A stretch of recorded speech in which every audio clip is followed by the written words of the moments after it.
ಸಾಮ್ರಾಜ್ಯ Kannada 360 YouTube channel. ಇನ್ನೂ ಯಾರು ನಮ್ಮ ಚಾನಲ್ನ ಸಬ್ಸ್ಕ್ರೈಬ್ ಮಾಡಿಲ್ಲ, ಸಬ್ಸ್ಕ್ರೈಬ್ ಮಾಡಿ. ನಾನು ಮೊನ್ನೆ ಹೇಳಿರುವ ಹಾಗೆ ಮುಂದಿನ ಟಾಪಿಕನ್ನು ಇನ್ನೊಂದು ವಿಡಿಯೋದಲ್ಲಿ ಮಾಡ್ತೀನಿ ಅಂತ ಹೇಳಿದ್ದೆ. ಈಗ ಪ್ರಮುಖವಾಗಿ ಮೂರನೇ ಸೋಮೇಶ್ವರನ ಬಗ್ಗೆ ನೋಡೋಣ. ಇವನ ಆಳ್ವಿಕೆ ಕ್ರಿಶಕ 1126ರಿಂದ 1138ರವರೆಗೆ ಇವನ ಆಳ್ವಿಕೆ ಇರ್ತದೆ. ಕಲ್ಯಾಣ ಚಾಲುಕ್ಯರ ಪ್ರಮುಖ ರಾಜರಲ್ಲಿ ಇವನು ಕೂಡ ಒಬ್ಬನಾಗಿರ್ತಾನೆ. ಇವನು ವಿದ್ಯಾವಂತ ಮತ್ತು ಸಾಹಿತ್ಯದ ಅಭಿಮಾನಿ ಆಗಿರ್ತಾನೆ.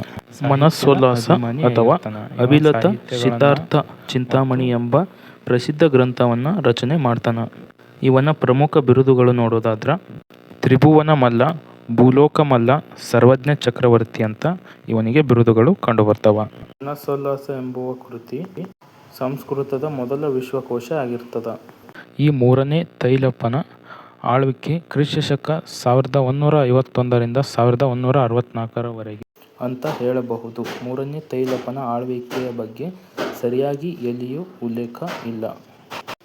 ಈ ಮೂರನೇ ತೈಲಪ ಕಲ್ಯಾಣ ಅರಸರು ಆಳಿದ ಕೊನೆಯ ರಾಜರ ಪಟ್ಟಿಯಲ್ಲಿ ಇವನು ಕಂಡುಬರುತ್ತಾನೆ. ಇವರ ಆಳ್ವಿಕೆಯಲ್ಲಿ ಸಾಮ್ರಾಜ್ಯ ದುರ್ಬಲಗೊಂಡಿತು. ನೋಡ್ರಿ, ಇವನ ಆಳ್ವಿಕೆಯಲ್ಲಿ ಸಾಮ್ರಾಜ್ಯ ದುರ್ಬಲಗೊಳ್ಳುತ್ತದೆ. ಹೊಯ್ಸಳರು, ಕಳಚೂರಿಗಳು ಮತ್ತು ಇತರ ಸಾಮಂತರರ ದಾಳಿಗಳಿಂದ ರಾಜ್ಯದ ಶಕ್ತಿ ಕುಂದಿ ಹೋಗ್ತದೆ. ಪ್ರಮುಖವಾಗಿ ನೋಡೋದಾದ್ರೆ 1157ರಲ್ಲಿ ಈತನ ಕಾಲದಲ್ಲಿ ಕಲ್ಯಾಣವನ್ನು ಕಲಚೂರಿ ಮನೆತನದ 2ನೇ ಬಿಜ್ಜಳ ವಶಪಡಿಸಿಕೊಳ್ತಾನೆ. ನೋಡ್ರಿ, ಕಲ್ಯಾಣ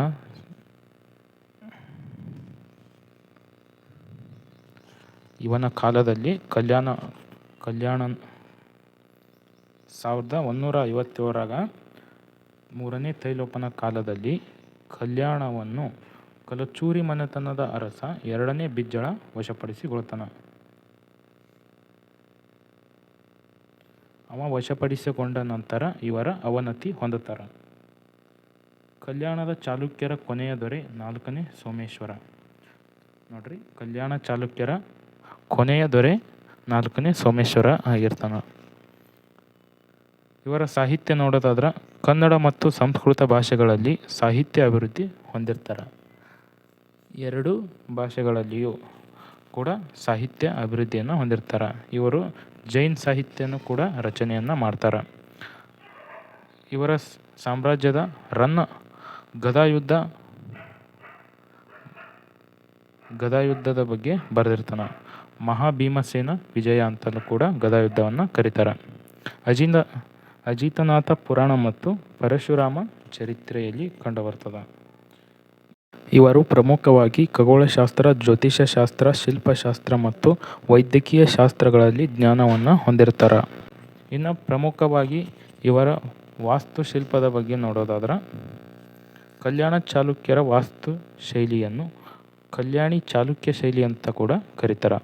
ದೇವಾಲಯಗಳ ನಿರ್ಮಾಣದಲ್ಲಿ ನಕ್ಷತ್ರಾಕಾರ ಮತ್ತು ಸುಂದರ ಕೆತ್ತನೆಗಳ ಬಳಕೆ ಕಂಡುಬರ್ತದೆ. ಅವರ ಕಲೆ ವಾಸ್ತುಶಿಲ್ಪದಲ್ಲಿ ನಕ್ಷತ್ರಗಳ ಆಕಾರದ ದೇವಾಲಯಗಳು ಮತ್ತು ಸುಂದರ ಕೆತ್ತನೆಗಳು ಕಂಡುಬರ್ತವೆ. ಇನ್ನು ಪ್ರಮುಖವಾಗಿ ದೇವಾಲಯಗಳು ನೋಡೋದಾದ್ರೆ ಕಂಬಗಳು, ದ್ವಾರಗಳು ಹಾಗೂ ದೇವದೇವಿಯರ ಶಿಲ್ಪಗಳಲ್ಲಿ ಸೂಕ್ಷ್ಮ ಕೆತ್ತನೆಗಳು ಕಂಡುಬರ್ತವೆ. ನೋಡ್ರಿ, ಕಲ್ಲುಗಳಿದ್ದಾಗ, ದ್ವಾರಗಳಿದ್ದಾಗ, ಕಂಬಗಳ ಮೇಲೆ, ದ್ವಾರಗಳ ಮೇಲೆ, ದೇವದೇವಿಯರ ಶಿಲ್ಪಗಳ ಮೇಲೆ ಪ್ರಮುಖ ಸೂಕ್ಷ್ಮವಾಗಿ ಕೆತ್ತನೆ ಮಾಡಿದ ಕೆತ್ತನೆಗಳು ಕಂಡುಬರ್ತವೆ. ಈ ಶೈಲಿಯು ನಂತರ ಹೊಯ್ಸಳ ಸಾಮ್ರಾಜ್ಯದ ದೇವಾಲಯ ವಾಸ್ತುಶಿಲ್ಪದ ಮೇಲೆ ಪ್ರಭಾವ ಬೀರ್ತದೆ. ನೋಡ್ರಿ, ಈ ಶೈಲಿ ನಂತರ ಹೊಯ್ಸಳ ಸಾಮ್ರಾಜ್ಯದ ದೇವಾಲಯದ ವಾಸ್ತುಶಿಲ್ಪದ ಮೇಲೆ ಪ್ರಭಾವ ಬೀರ್ತದೆ.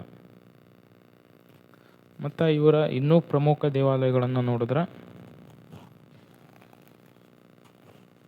ಕಕ್ಕನನೂರು ಕಲ್ಲೇಶ್ವರ ದೇವಾಲಯ, ನವಲಿಂಗೇಶ್ವರ ದೇವಾಲಯ, ಹಾವೇರಿ ಸಿದ್ದೇಶ್ವರ ದೇವಾಲಯ, ಹಿರೇಹಡಗಲಿ ಕಲ್ಲೇಶ್ವರ ದೇವಾಲಯ, ಹಾನಗಲ್ಲು ತಾರಕೇಶ್ವರ ಮತ್ತು ಗಣಪತಿ ದೇವಾಲಯ, ಡಂಬಳ ದೊಡ್ಡ ಬಸವೇಶ್ವರ ದೇವಾಲಯ, ಲಕ್ಷ್ಮೇಶ್ವರ ಶಂಖಬಸದಿ ಸೋಮೇಶ್ವರ ದೇವಾಲಯ, ಶಂಖಬಸದಿ ದೇವಾಲಯ ಮತ್ತು ಸೋಮೇಶ್ವರ ದೇವಾಲಯ, ಲಕ್ಕುಂಡಿ ಬ್ರಹ್ಮಜಿನಾಲಯ ಮತ್ತು ಕಾಶಿ ವಿಶ್ವೇಶ್ವರ. ಇನ್ನು ಕುರುವರ್ತಿ ನೋಡೋದಾದ್ರೆ ಕುರುವರ್ತಿಯಲ್ಲಿ ಕಂಡುಬರೋದು ಮಲ್ಲಿಕಾರ್ಜುನ ದೇವಾಲಯ, ಅಬಲೂರಿನಲ್ಲಿ ಕಂಡುಬರುವುದು ಬ್ರಹ್ಮೇಶ್ವರ ದೇವಾಲಯ, ಬಳ್ಳಿಗಾವೆಯಲ್ಲಿ ಕಂಡುಬರುವುದು ಕೇದಾರನಾಥೇಶ್ವರ ಮತ್ತು ತ್ರಿಪುರಾಂಬಕ ದೇವಾಲಯಗಳು ಕಂಡುಬರ್ತವೆ. ಇನ್ನು ಪ್ರಮುಖವಾಗಿ ಇಟಗಿಯಲ್ಲಿ ಕಂಡುಬರುವ ಮಹಾದೇವ ದೇವಾಲಯವನ್ನು 1112ರಲ್ಲಿ ಮಹಾದೇವ ಕಟ್ಟಿಸಿದನು ನೋಡ್ರಿ. ಇದನ್ನು ದೇವಾಲಯಗಳ ಚಕ್ರವರ್ತಿ ಅಂತ ಕರೀತಾರೆ. ಈಗ ಸದ್ಯಕ್ಕಿರೋದು ಕೊಪ್ಪಳ ಜಿಲ್ಲೆಯ ಯಲಬುರ್ಗಾ ತಾಲೂಕಿನ ಇಟಗಿಯಲ್ಲಿ ಕಂಡುಬರ್ತದೆ. ಇನ್ನು ಪ್ರಮುಖವಾಗಿ ಈ ಸಾಮ್ರಾಜ್ಯದ ಪ್ರಮುಖ ಹೇಳಿಕೆ ರೂಪದ MCQ ಪ್ರಶ್ನೆಗಳನ್ನು ನೋಡೋಣ. ಇನ್ನೂ ನಮ್ಮ ಚಾನಲ್ನ ಯಾರು ಸಬ್ಸ್ಕ್ರೈಬ್ ಮಾಡಿಲ್ಲ ಸಬ್ಸ್ಕ್ರೈಬ್ ಮಾಡಿ. ಇನ್ನು ಕಲ್ಯಾಣ ಚಾಲುಕ್ಯರ ಕುರಿತು ಹೇಳಿಕೆಗಳನ್ನು ಗಮನಿಸಿ. ಕಲ್ಯಾಣ ಚಾಲುಕ್ಯರನ್ನು ಪಶ್ಚಿಮ ಚಾಲುಕ್ಯರು ಎಂದು ಕರೆಯುತ್ತಾರೆ. ಇವರ ರಾಜಧಾನಿ ಕಲ್ಯಾಣ ಅಂದರೆ ಇಂದಿನ ಬಸವ ಕಲ್ಯಾಣ ಆಗಿತ್ತು. ಈ ವಂಶವನ್ನು 2ನೇ ತೈಲಪನು ರಾಷ್ಟ್ರಕೂಟರನ್ನು ಸೋಲಿಸಿ ಸ್ಥಾಪನೆ ಮಾಡ್ತಾನೆ. ನೋಡ್ರಿ, ಈ ವಂಶವನ್ನು ಕಲ್ಯಾಣ ಚಾಲುಕ್ಯರ ವಂಶವನ್ನು 2ನೇ ತೈಲಪನು ರಾಷ್ಟ್ರಕೂಟರನ್ನು ಸೋಲಿಸಿ ಸ್ಥಾಪನೆ ಮಾಡ್ತಾನೆ. ಈ ಕೆಳಗಿನವುಗಳಲ್ಲಿ ಯಾವುದು ಸರಿಯಾದ ಉತ್ತರವನ್ನು ಆಯ್ಕೆ ಮಾಡ್ರಿ. A 1 ಮತ್ತು 2 ಮಾತ್ರ ಸರಿ, B 2 ಮತ್ತು 3 ಮಾತ್ರ ಸರಿ, C 1 ಮತ್ತು 3 ಮಾತ್ರ ಸರಿ, D 1 ಮತ್ತು 1, 2, 3 ಹೇಳಿಕೆಗಳು ಸರಿ.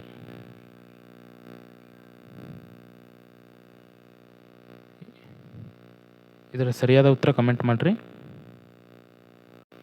ಈ ಪ್ರಶ್ನೆಯ ಸರಿಯಾದ ಉತ್ತರ ನೋಡ್ರಿ, D 1, 2, 3 ಹೇಳಿಕೆಗಳು ಸರಿಯಾಗ್ಯವ. ಕಲ್ಯಾಣ ಚಾಲುಕ್ಯರನ್ನು ಪಶ್ಚಿಮ ಚಾಲುಕ್ಯರು ಅಂತಲೂ ಕರೀತಿದ್ರು. ಇವರ ರಾಜಧಾನಿ ಕಲ್ಯಾಣವಾಗಿತ್ತು. ಈ ವಂಶವನ್ನು 2ನೇ ತೈಲಪನು ರಾಷ್ಟ್ರಕೂಟರನ್ನು ಸೋಲಿಸಿ ಸ್ಥಾಪನೆ ಮಾಡ್ತಾನೆ. ಇನ್ನು ನೆಕ್ಸ್ಟ್ ಪ್ರಶ್ನೆ ನೋಡೋಣ್ರಿ. 6ನೇ ವಿಕ್ರಮಾದಿತ್ಯನ ಕುರಿತು ಕೆಳಗಿನ ಹೇಳಿಕೆಗಳನ್ನು ಗಮನಿಸಿ. ಅವನು ತ್ರಿಭುವನ ಮಲ್ಲ ಎಂಬ ಬಿರುದನ್ನು ಹೊಂದಿದ್ದನು. ಅವನ ಆಳ್ವಿಕೆಯು ಕಲ್ಯಾಣ ಚಾಲುಕ್ಯರ ಸುವರ್ಣಯುಗವೆಂದು ಪರಿಗಣಿಸಲಾಗಿತ್ತು. ಅವನ ಆಸ್ಥಾನದ ಕವಿ ಬಿಲ್ಲಣನು ವಿಕ್ರಮಾಂಕ ದೇವಚರಿತೆ ಎಂಬ ಕೃತಿಯನ್ನು ರಚನೆ ಮಾಡ್ತಾನೆ. ಇದರಲ್ಲಿ ಯಾವ ಹೇಳಿಕೆಗಳು ಸರಿಯಾಗ್ಯಾವ ನೋಡ್ರಿ.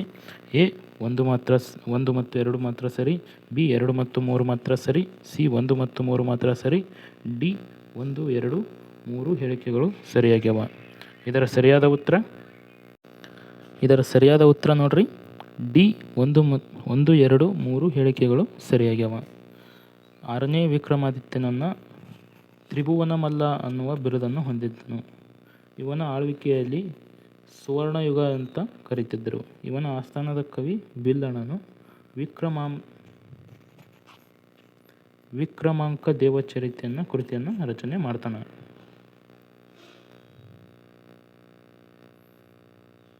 ಇನ್ನು ಮನಸೋಲ್ಲಾಸ ಕೃತಿಗೆ ಸಂಬಂಧಿಸಿದಂತೆ ಕೆಳಗಿನ ಹೇಳಿಕೆಗಳನ್ನು ಪರಿಗಣಿಸಿ. ಇದರ ಕರ್ತೃ 3ನೇ ಸೋಮೇಶ್ವರ. ಇದನ್ನು ಅಭಿಲಷಿತಾರ್ಥ ಚಿಂತಾಮಣಿ ಎಂದು ಕರೆಯುತ್ತಾರೆ.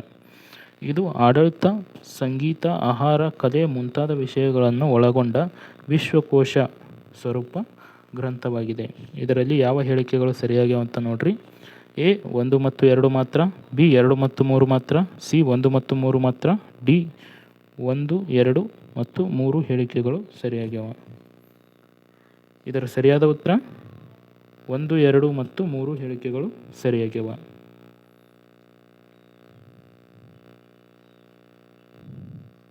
ಕಲ್ಯಾಣ ಚಾಲುಕ್ಯರ ಕಾಲದ ಸಾಹಿತ್ಯಕ್ಕೆ ಸಂಬಂಧಿಸಿದ ಕೆಳಗಿನ ಜೋಡಿಗಳನ್ನು ಪರಿಗಣಿಸಿ.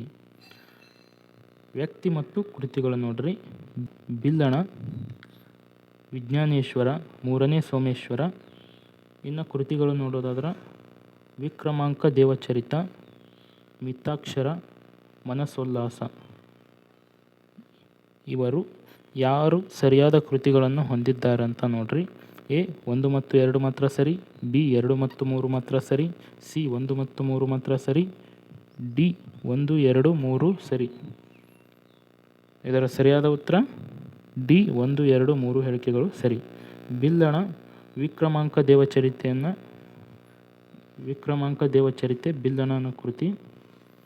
ಮಿತಾಕ್ಷರ ಜ್ಞಾನೇಶ್ವರನ ಕೃತಿ. ಮನಸೋಲ್ಲಾಸ ಇದು 3ನೇ ಸೋಮೇಶ್ವರನ ಕೃತಿಯಾಗಿರ್ತದೆ. ಕಲ್ಯಾಣ ಚಾಲುಕ್ಯರ ವಾಸ್ತುಶಿಲ್ಪದ ಕುರಿತು ಕೆಳಗಿನ ಹೇಳಿಕೆಗಳನ್ನ ಪರಿಗಣಿಸಿ. ಈ ಕ್ವಶನಿಗೆ ನೀವೇ ಆನ್ಸರ್ ಮಾಡಿರಿ. ನೆಕ್ಸ್ಟ್ ಕ್ವಶನ್ ನೋಡಮ್ರಿ. ಕೆಳಗಿನ ಹೇಳಿಕೆಗಳನ್ನು ಪರಿಗಣಿಸಿ. ಮಿತಾಕ್ಷರ ಗ್ರಂಥವು ಯಾಜ್ಞವಲ್ಕ್ಯ ಸಂಸ್ಕೃತಿಯ ವ್ಯಾಖ್ಯಾನವಾಗಿದೆ. ಇದರ ಕರ್ತೃ ವಿಜ್ಞಾನೇಶ್ವರ. ಹಿಂದೂ ಉತ್ತರಾಧಿಕಾರಿ ಕಾನೂನಿನ ಮೇಲೆ ಈ ಕೃತಿಯ ಮಹತ್ವದ ಪ್ರಭಾವ ಬೀರಿದೆ. ಇದರಲ್ಲಿ ಯಾವ ಹೇಳಿಕೆಗಳು ಸರಿಯಾಗ್ಯಾವ ಅಂತ ನೋಡ್ರಿ. ಎ 1 ಮತ್ತು 2 ಮಾತ್ರ ಸರಿ, ಬಿ 2 ಮತ್ತು 3 ಮಾತ್ರ ಸರಿ, ಸಿ 1 ಮತ್ತು 3 ಮಾತ್ರ ಸರಿ, ಡಿ 1, 2, 3 ಹೇಳಿಕೆಗಳು ಸರಿಯಾಗ್ಯಾವ. ಇದರ ಸರಿಯಾದ ಉತ್ತರ ನೋಡೋದಾದ್ರೆ 1, 2, 3 ಹೇಳಿಕೆಗಳು ಸರಿಯಾಗ್ಯಾವ.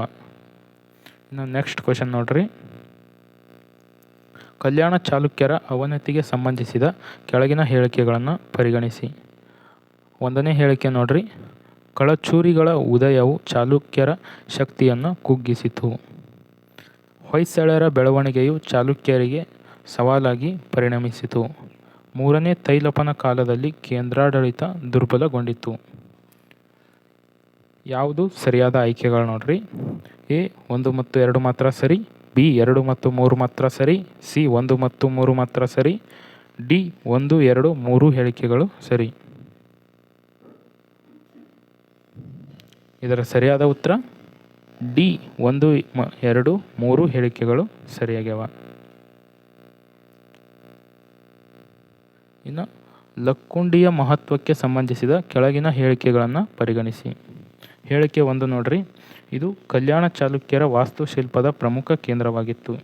ಹೇಳಿಕೆ 2, ಕಾಶಿ ವಿಶ್ವೇಶ್ವರ ದೇವಾಲಯ ಇಲ್ಲಿದೆ. ಹೇಳಿಕೆ 3, ಬ್ರಹ್ಮ ಜಿನಾಲಯವು ಇಲ್ಲೇ ಇದೆ. ಇದರಲ್ಲಿ ಸರಿಯಾದ ಆಯ್ಕೆಗಳು ನೋಡ್ರಿ.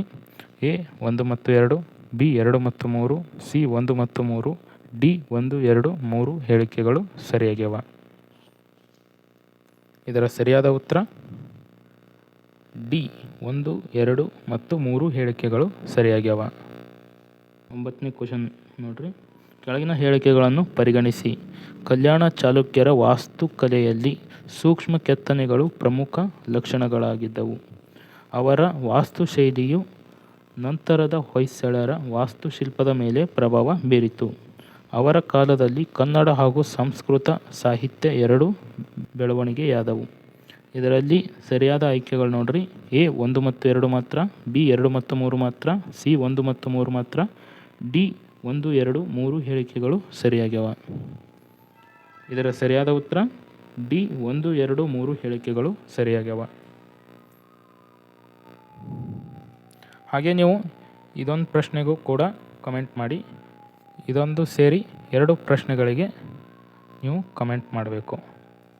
ನೋಡಿದ್ರಲ್ಲ ಸ್ನೇಹಿತರೆ, ಇದೇ ರೀತಿ ನಾವು ಸಾಮ್ರಾಜ್ಯಗಳ ಮೇಲೆ ಸಪ್ರೇಟಾಗಿ ವಿಡಿಯೋಗಳನ್ನು ಮಾಡುತ್ತೇವೆ. ಹಾಗೆ ಅದರೊಂದಿಗೆ MCQ ಹೇಳಿಕೆ ರೂಪದ MCQಗಳನ್ನು ಕೂಡ ಮಾಡುತ್ತೇವೆ.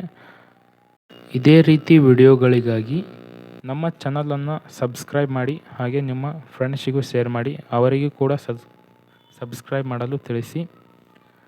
ನಮ್ಮ ಯೂಟ್ಯೂಬ್ ಚಾನಲ್ ಡಿಸ್ಕ್ರಿಪ್ಷನ್ನಲ್ಲಿ ನಮ್ಮ ವಾಟ್ಸಪ್ ಗ್ರೂಪ್ ಲಿಂಕನ್ನು ನೀಡಿದ್ದೇವೆ. ನಮ್ಮ ವಾಟ್ಸಪ್ ಗ್ರೂಪ್ಗೆ ಜಾಯ್ನ್ ಆಗಿ ನಮ್ಮ ಕ್ಲಾಸ್ಗಳ PDF ಹಾಗೂ ನಮ್ಮಲ್ಲಿರುವ ಇನ್ನಿತರ PDF ನೋಟ್ಸ್ಗಳನ್ನು ನಿಮಗೆ ನೀಡುತ್ತೇವೆ. ಹಾಗೆ ಎಲ್ಲ ಹುದ್ದೆಗಳ ಬಗ್ಗೆ ಮಾಹಿತಿಯನ್ನು ಕೂಡ ನೀಡುತ್ತೇವೆ. ಮತ್ತೆ ಮುಂದಿನ ವಿಡಿಯೋದಲ್ಲಿ ಭೇಟಿಯಾಗೋಣ.